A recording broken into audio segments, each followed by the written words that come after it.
Castle was by far the most complex and significant operation in the short but impressive history of nuclear testing, and in my opinion, absolutely vital to national security and the security of the free world.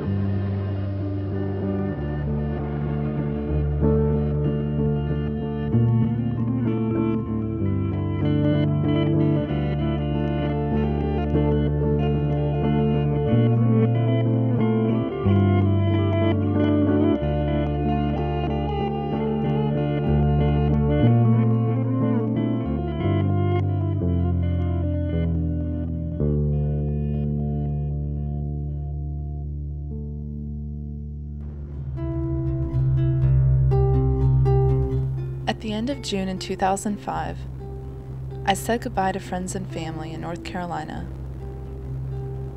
and took a one-way flight across the country.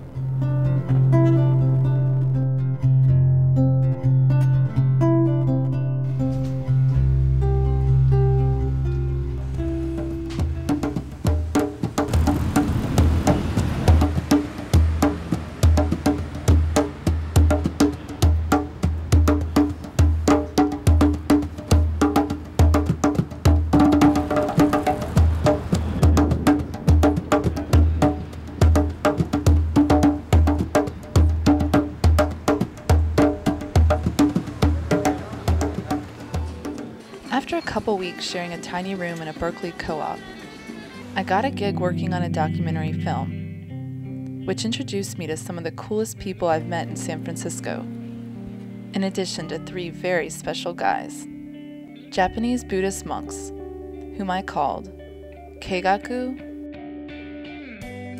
Miyazaki-san, and Keiji. Communicating with them was time-consuming, yet incredibly exciting, and I learned a lot from them about a language, culture, and religion that I previously knew little about. I really grew to admire their energy, knowledge, and perspective.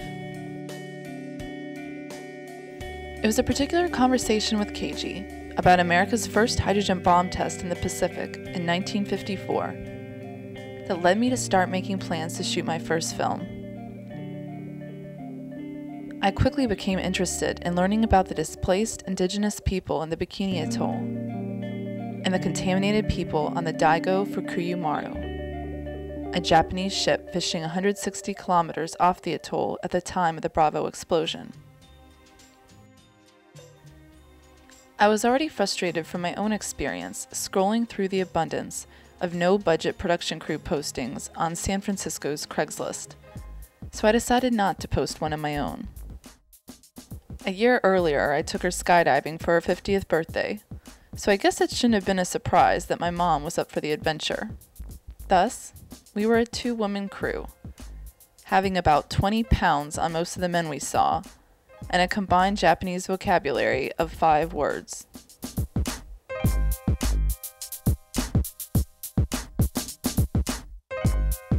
We decided to meet at the Konczal airport in the Wakayama prefecture in the eastern part of Japan, where my friend Keiji would pick us up. Last 5 miles. This was where the Daigo Fukuyu Maru was built.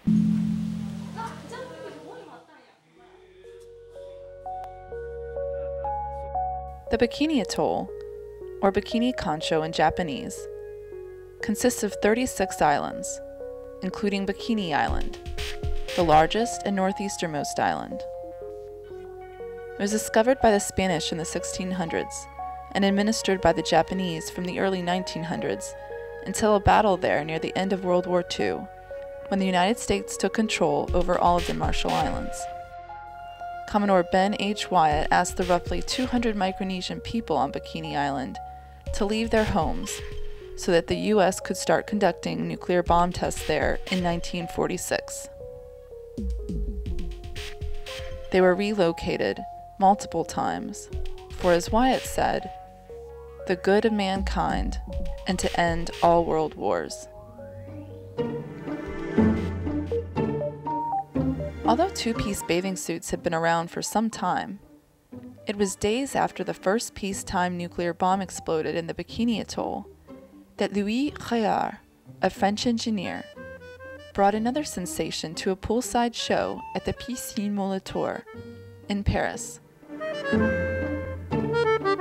On July 5, 1945, a nude dancer named Micheline Bernardini modeled a skimpy two-piece with a G-string back that Réard claimed to have invented. He named it the Bikini, after the atoll that was also receiving considerable press and that would come to experience more than 20 nuclear weapons tests between 1946 and 1958. This photograph was taken from an airplane at 50 miles. The width of the fireball at this time, about 3 seconds after detonation, was 4 miles. The frame size of the picture is 6 by 8 miles. On March 1st, 1954, the first hydrogen bomb was detonated in the Castle Bravo test. The top of the fireball at this time, 40 seconds after detonation, was 5 miles above sea level.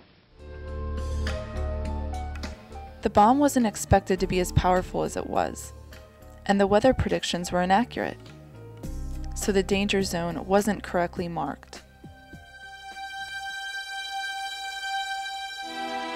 This hydrogen bomb, 1,000 times more powerful than the atomic bombs dropped on Nagasaki and Hiroshima, contaminated the people on the atoll, many hundreds of people on the other Marshall Islands, and at least 100 fishing boats in nearby waters.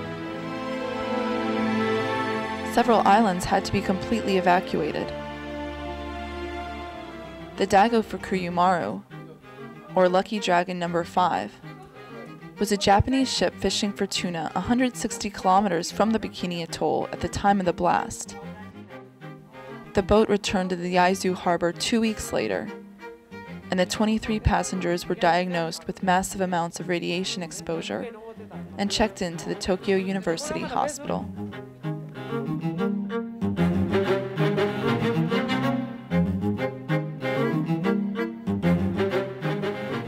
The contaminated Daigo Fukuyomaru led to the First World Conference Against Atomic and Hydrogen Bombs in Hiroshima in 1955, and spread the campaign to ban the use of these bombs from Nagasaki and Hiroshima to the rest of Japan and around the world. In 1939, fearing that the Nazis would develop nuclear weapons first, Albert Einstein sent President Roosevelt a letter asking that the United States study nuclear fission for military purposes.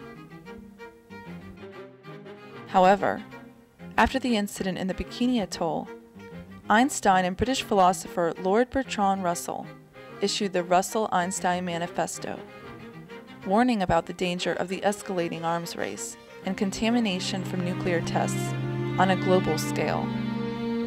Fearing that this anti-nuclear movement would turn into an anti-American movement, the United States quickly negotiated a settlement paying about $15 million to the Japanese for injuries and damage due to the blast. Although each crew member received a portion of this money, they were not entitled to financial or medical support from the Japanese government. Over 10 years later, an exhibition hall was resurrected on Yameneshima, the Island of Dreams, in Tokyo Bay, as a symbol of hope for the people who were still pushing for the disarmament of weapons of mass destruction. All of those exposed were taken to Konczal, where complete physical examinations were carried out.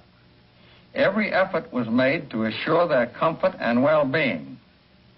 Fallout on Bikini temporarily rendered that atoll unusable. In 1968, the United States determined Bikini safe to live on and started returning Bikinians to their homes in the early 1970s. However, in 1978, it was discovered that the islanders had dangerous levels of strontium-90, and they were again removed from their homeland. Since 1956, the U.S. has paid $759 million to Marshallese Islanders as reparation for the nuclear testing that was conducted there.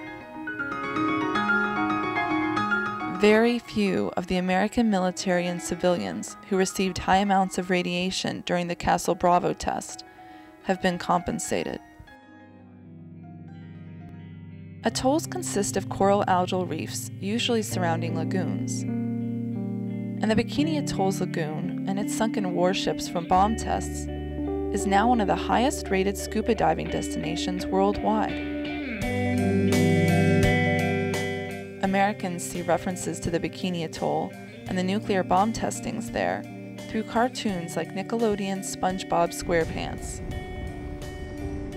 Few realize that the word bikini is connected to an island where momentous events took place that greatly impacted many people alive today, and maybe indirectly, all of our lives.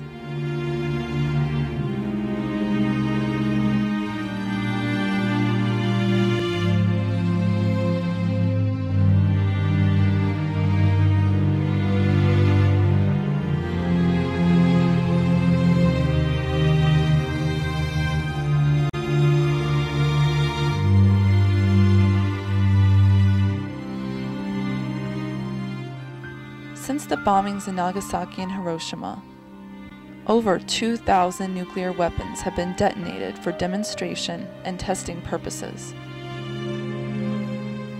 The only countries known to have detonated a nuclear weapon are the United Kingdom, United States, France, the Soviet Union, North Korea, China, India, and Pakistan.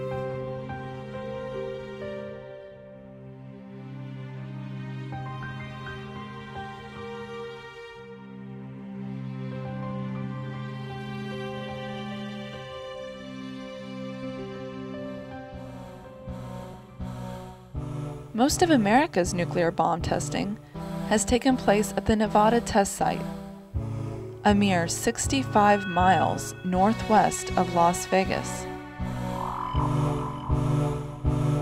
Nearly 1,000 bombs have been detonated there.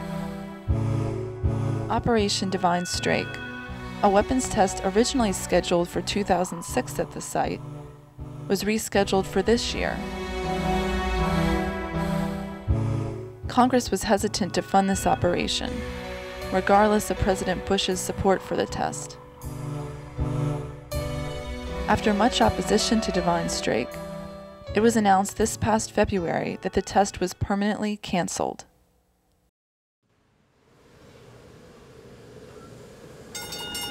I've now been in San Francisco for 2 years, and I'm still in love with the city. I live a few blocks from the bay, and not 10 miles from the Hunters Point Naval Shipyard in South San Francisco.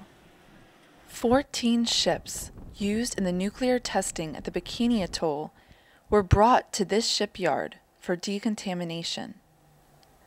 From 1946 until 1969, the Naval Radiological Defense Laboratory operated in secret at the Hunters Point Naval Shipyard, responsible for things like cleaning up the strontium-90 and cesium-137 on the badly contaminated ships, and conducting research on exposure to radioactive fallout.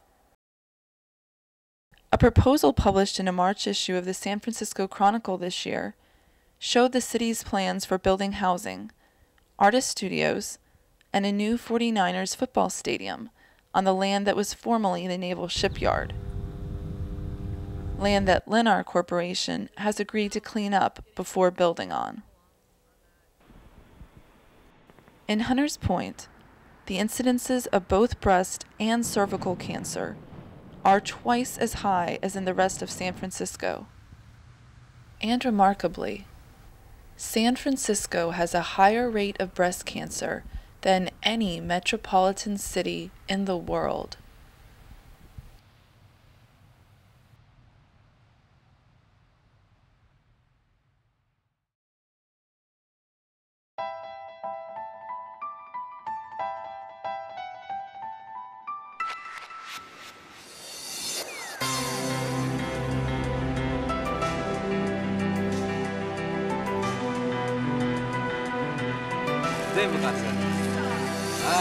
There is an ethical responsibility that comes with power, and we are all in a position where our actions could affect the lives of those halfway around the world, or much closer than we expect.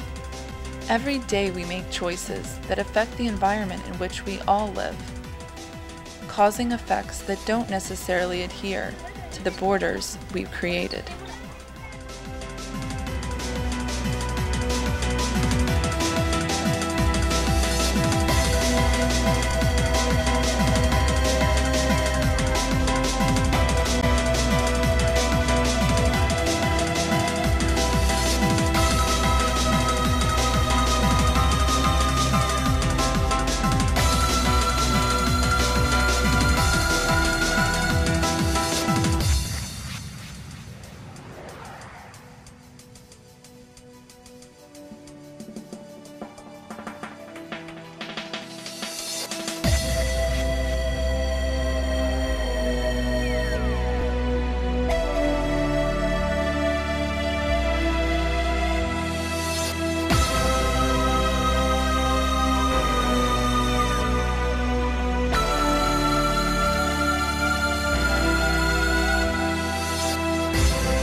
Most fortunate. He's fortunate. Be careful for things like diarrhea. Oh my God.